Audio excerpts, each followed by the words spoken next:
Anak-anak istimewa di Sekolah Luar Biasa SLB Cinta Mandiri di Kota Loksmawe, Aceh mengadakan berbagai perlombaan memeriahkan Hari Anak Nasional 2024.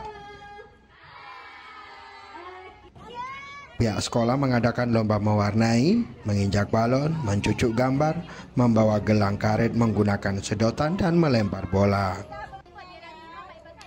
Hari Anak Nasional ke-40 tahun ini mengangkat tema Anak Terlindung Indonesia Maju.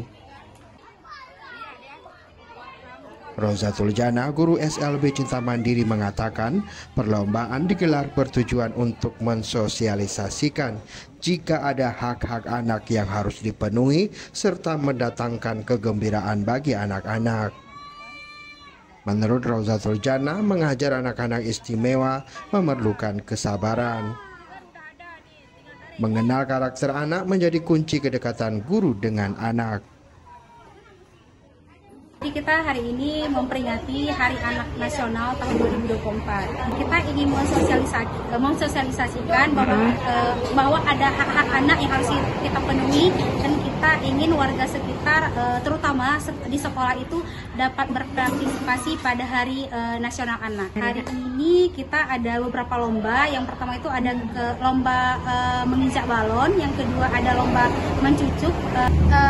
Tujuan pelaksanaannya itu kita ingin membuat satu kegiatan yang mendatangkan kegembiraan bagi anak-anak di Hari Nasional, Hari Anak Nasional. Jadi tujuan kegiatannya itu supaya anak-anak sadar bahwa mereka di lingkungan mereka berada di lingkungan yang ramah terhadap anak-anak.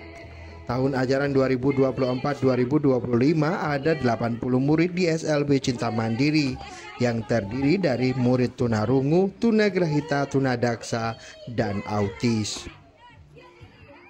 Momen peringatan Hari Anak Nasional ke-40 diharapkan dapat menciptakan lingkungan yang ramah bagi anak-anak berkebutuhan khusus dan mampu menyadarkan setiap orang bahwa anak-anak istimewa berada di lingkungan yang ramah anak. Dari Loksmawe, Tim Liputan Aceh Video.